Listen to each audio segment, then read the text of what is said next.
এখন প্রতিপক্ষ অদৃশ্য, সাবধানতার সঙ্গে পথ চলতে হবে, বললেন রুমিন ফারহানা। বিএনপির আন্তর্জাতিক বিষয়ক সহ সম্পাদক ও সাবেক সংসদ সদস্য রুমিন ফারহানা বলেন, আমরা ক্ষমতায় নেই, এখনো আমাদের দল ক্ষমতায় আসেনি, এখনো আমরা বিরোধী দলেই আছি। এতদিন পর্যন্ত আমরা প্রত্যক্ষ বা দৃশ্যমান একটা প্রতিপক্ষ দেখেছি। আওয়ামী লীগ ছিল সেই প্রতিপক্ষ, সরকার ছিল সেই প্রতিপক্ষ। এখন কিন্তু প্রতিপক্ষ অদৃশ্য, সুতরাং আমাদের অনেক বেশি সাবধানতার সঙ্গে পথ চলতে হবে। যদি দলের কেউ কোনো অন্যায় অপকর্মের সঙ্গে যুক্ত হয়, তাহলে দলগতভাবে তার বিরুদ্ধে ব্যবস্থা নেওয়া হবে।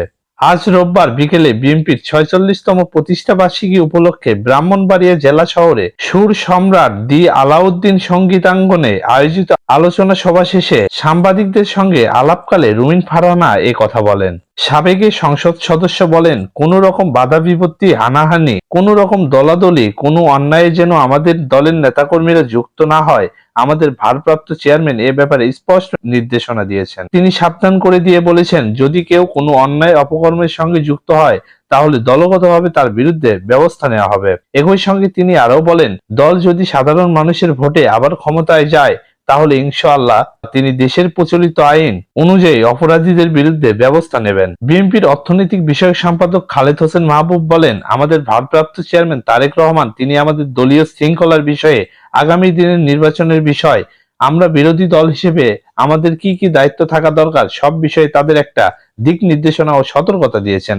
আমরা আশা করি আমাদের দলের নেতাকর্মীরা সেই দিক নির্দেশনা মেনে চলবেন, স্বতন্ত্রভাবে আগামী দিনের রাজনীতি করবেন। এটাই আমাদের নেতার বক্তব্য ছিল। অনুষ্ঠানে অন্যদের মধ্যে উপস্থিত ছিলেন জেলা বিএনপির আহ্বায়ক আব্দুল মান্নান, সদস্য সচিব সিরাজুল ইসলাম, জেলা বিএনপির সাবেক সভাপতি, আহ্বায়ক কমিটির সদস্য ও পৌরসভার মেয়র হাফিজুর রহমান মোল্লা, সাবেক সাধারণ সম্পাদক ও আহ্বায়ক কমিটির সদস্য জহিরুল হক। এর আগে বিএনপির প্রতিষ্ঠা বার্ষিকী উপলক্ষে স্কাইপে যুক্ত হন দলের ভারপ্রাপ্ত চেয়ারম্যান তারেক রহমান। তিনি দলের জ্যেষ্ঠ নেতাদের ভবিষ্যতে করণীয় সম্পর্কে বিভিন্ন দিক নির্দেশনা দেন। তো এই ছিল আজকের ভিডিওটিতে। ভিডিওটি ভালো লাগলে লাইক দিবেন, সেই সাথে সাবস্ক্রাইব করে দিন পরবর্তী ভিডিওর নোটিফিকেশন পাওয়ার জন্য। ধন্যবাদ।